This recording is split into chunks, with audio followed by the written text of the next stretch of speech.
दूर से दिखाई देने वाले उस ट्रेन की एक बोगी में से एक महिला एकदम से बाहर की ओर गिरी और धूल मिट्टी पत्थरों पर से घसीटते हुए कुछ दूर जाकर रुक गई। ट्रेन से गिरने के कारण पूरा शरीर जख्मी हो गया था। खून से लथपथ वो वैसे ही ट्रेन की तरफ देखती हुई पड़ी रही और ट्रेन दूर दूर जाते हुए अंधेरे में नजरों से ओझल हो गई। पिछले 1 महीने में ये चौथी वारदात थी। नौकरी पेशा महिलाओं को लूट ट्रेन से फेंककर उनकी हत्या आम बात हो गई थी। 4 दिन बाद तेजी से कदम बढ़ाते हुए वो प्लेटफॉर्म की ओर चल रही थी। रात के करीब 1:30 बज चुके थे। यह आखिरी ट्रेन थी। अगर ये ट्रेन छूट जाएगी तो सुबह 5 बजे तक उसे इंतजार करना पड़ेगा। इसलिए किसी भी हालत में उसे ये ट्रेन पकड़नी ही थी। पर उसे डर भी लग रहा था, डर जो वो पिछले 1 महीने से महसूस कर रही थी। पिछले महीने ऐसे ही काम से घर लौटते समय ट्रेन में अपनी सीट पर बैठी झपकियां ले रही थी, पर किसी की चीख से उसकी नींद खुल गई। झट से आवाज की तरफ देखा तो 2 गमछाधारी एक महिला के साथ मारपीट कर रहे थे। ट्रेन में कुछ मुसाफिर थे, पर कोई उस महिला की मदद के लिए आगे नहीं बढ़ रहा था। बाकी लोगों की तरह वो भी डरी सहमी चुपचाप देखे जा रही थी। और फिर उस आदमी ने उस महिला को तेज रफ्तार में चलती ट्रेन से नीचे फेंक दिया। यह सब उसके सामने हुआ था, पर उसकी हिम्मत नहीं हुई कि पुलिस में शिकायत करे और उसी वजह से वह खुद भी खौफ में सफर करने के लिए मजबूर थी। पर परिवार भी तो चलाना है। ट्रेन धीरे धीरे आगे बढ़ने लगी और उसके साथ उसने अपने कदमों की रफ्तार भी बढ़ा दी। दौड़ते भागते वो प्लेटफॉर्म में दाखिल हुई। ट्रेन ने अभी रफ्तार नहीं पकड़ी थी। रात का समय होने के कारण स्टेशन पर लोगों की भीड़ भी काफी कम थी। अब भी कुछ लोग ट्रेन से उतर रहे थे तो कुछ लोग अंदर चढ़ रहे थे। उसने भी अपने कदमों की रफ्तार ट्रेन की रफ्तार से मिला ली और मौका देखकर झट से अंदर घुस गई। पूरी बोगी खाली पड़ी थी। बोगी के भीतर छत पर लगे बल्ब की सफेद रोशनी पूरी बोगी में फैली हुई थी। अपने ऑफिस बैग को कस के पकड़े हुए वो एक एक कदम आगे बढ़ती रही और आगे की सीट पर जाकर बैठ गई। घड़ी में टाइम देखा तो 1:45 हो रहे थे। बाईं तरफ वाली खिड़की की कांच खोलते ही तेज हवा के साथ तेज बारिश की एक लहर खिड़की से अंदर आई। उसी के साथ झट से उसने खिड़की बंद कर ली। अपने हाथ पर गिरी बारिश की बूंदें चुनरी से पोंछ रही थी कि तभी उसकी नजर पैरों में पड़े न्यूज़पेपर पर पड़ी। बड़े अक्षरों में लिखी वो अखबार से उसके दिल की धड़कन ही पल भर के लिए रुक गई। फिर एक बार चलती ट्रेन से नौकरी पेशा महिला को नीचे फेंक दिया गया। नीचे मरने वाली महिला की धुंधली सी तस्वीर थी।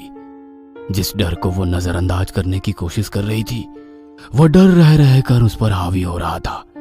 उसने झट से अपना ध्यान हटाया और खिड़की से बाहर झांकने लगी। तभी किसी के कदमों की आवाज ने उसका ध्यान आकर्षित किया। गर्दन थोड़ी तिरछी करके उसने आवाज की ओर देखा तो 2 आदमी उस बोगी में आकर बीच वाली सीट पर बैठ गए। वो आपस में ही बात कर रहे थे। अब उसे हर मुसाफिर से डर लग रहा था। अपनी पर्स कस के पकड़कर वो शांत बैठी रही कि तभी बोगी के अंदर एक और लड़की दाखिल हुई। शायद नौकरी करती होगी। दिखने में बहुत ही सुंदर थी। पूरी बोगी में नजर घुमाते हुए वो लड़की दरवाजे के पास वाली सीट पर बैठ गई। अब ट्रेन ने तेज रफ्तार पकड़ ली थी। खड़ाक खड़क खड़ाक खड़क तेज आवाज रात के सन्नाटे को चीरती हुई आगे बढ़ रही थी। उस महिला ने घड़ी में देखा तो करीब 2 बज चुके थे। तभी पीछे वाली बोगी में से 2 आदमी ट्रेन के भीतर दाखिल हुए। उन्होंने चेहरे पर गमछा बांध रखा था। दोनों की सिर्फ आंखें ही चमक रही थी। उन्हें देखकर ही उसका बदन कांपने लगा। उन्हें देखकर महीने भर पहले हुई वारदात उसकी आंखों के सामने आ गई। उस वक्त ट्रेन में 20-25 लोग होंगे, पर किसी की हिम्मत नहीं हुई उन 2 आदमियों से एक महिला को बचाने की। आज तो पूरी बोगी खाली है। इस एक ख्याल ने उसके दिल की धड़कनें बढ़ा दी।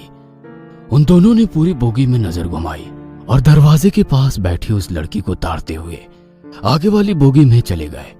वह लड़की आंखें बंद करके खिड़की के पास बैठी थी। शायद काम की वजह से थक चुकी होगी। अब उस बोगी में केवल 4 मुसाफिर थे। थकान की वजह से उस महिला की भी आंखों पर नींद का असर दिखने लगा। 1-2 बार झपकियां लेते हुए उसका सर ट्रेन की खिड़की से टकराया। उसने घड़ी में देखा तो 2:30 बज चुके थे। दोबारा बोगी में नजर डाली तो दरवाजे के पास वाली सीट पर बैठी वो लड़की भी झपकियां ले रही थी। बीच वाली सीट पर बैठे हुए दो आदमी बातों में व्यस्त थे, पर एक अजीब सा डर उसके दिल में घर कर गया था। वह सिर पीछे टिकाकर वैसे ही आंखें खोलकर बैठी रही, पर कुछ ही देर में उसे नींद ने अपने आगोश में ले लिया। एक अजीब सी आवाज से उसकी नींद खुल गई। सामने देखा तो वो दो गमछाधारी आदमी उस लड़की का पर्स छीनने की कोशिश कर रहे हैं। वह लड़की मदद के लिए पुकार रही है, पर कोई आगे नहीं आ रहा था। वह महिला भी डर के कारण चुपचाप बैठी थी। सामने की घटना देख उसका जिस्म कांपने लगा। बेबस होकर वो सिर्फ देख रही थी। उस आदमी ने उस लड़की के बाल पकड़े और दरवाजे से बाहर देखते हुए हंसने लगा। वह लड़की गिड़गिड़ा रही थी, अपनी जिंदगी की भीख मांग रही थी, पर उसने पूरी ताकत से उसे बाहर फेंक दिया और एक दर्दनाक चीख चारों ओर गूंज उठी। वह महिला झट से नींद से जाग गई। वह सिर्फ एक सपना था, पर दिल अभी भी जोर जोर से धड़क रहा था। घड़ी में देखा तो 3 बज चुके थे। उसने गर्दन ऊंची कर दरवाजे के पास बैठी लड़की को देखा और सन्न रह गई। वह सीट खाली थी। उसने पूरी बोगी में नजर घुमाई, पर वो लड़की कहीं नजर नहीं आ रही थी। पर उस लड़की की बगल वाली सीट पर वही 2 गमछाधारी आदमी थे। लगता है उस लड़की को मार दिया। वो अपने आप से बुदबुदाई कि तभी बीच में बैठे 2 आदमियों ने उन पर हमला कर दिया। ट्रेन की तेज होती आवाज में उन लोगों की मारपीट शुरू हो गई। वह महिला डर के कारण सीट के नीचे बैठ गई। वे एक दूसरे को मार रहे थे। तभी उसे नीचे 2 दिन पहले का एक न्यूज़पेपर पड़ा दिखाई दिया। उसमें बड़े अक्षरों में लिखी एक खबर पर नजर गई। फिर एक बार चलती ट्रेन से नौकरी पेशा महिला को नीचे फेंक दिया गया। नीचे मरने वाली महिला की तस्वीर थी। उसने वो न्यूज़पेपर हाथ में लिया। तभी नीचे घसीटते हुए एक आदमी जान बचाकर भागता नजर आया। पीछे वही गमछाधारी आदमी चला आ रहा था। अब उस औरत को भी समझ आ गया कि आज उसे भी चलती ट्रेन से नीचे फेंक दिया जाएगा। डर के कारण उसकी आंखों से पानी आने लगा। जमीन पर घसीटता वो आदमी सामने देख रुक गया। जमीन पर पड़े उस आदमी के माथे पर किसी ने गन लगाई थी। वह बंदूक देखकर महिला ने जीने की आस ही छोड़ दी। डर के कारण अपने घुटनों के बल नीचे बैठी उस महिला ने सामने देखा और दंग रह गई। हाथ में गन लिए वही लड़की थी जो दरवाजे के पास बैठी थी। तभी पीछे से आ रहे गमछाधारी ने नकाब और चादर हटाई। वो 2 पुलिस वाले थे। हाथ में गन पकड़ी वो लड़की बोली, मन तो करता है यही तुम दोनों की खोपड़ी खोल दूं, ताकि तुम जैसे हैवान दोबारा किसी लड़की को कमजोर समझने की गलती न करें। हवलदार, ले चलो इन दोनों को, खातिरदारी जो करनी है। वो लड़की तो इंस्पेक्टर थी।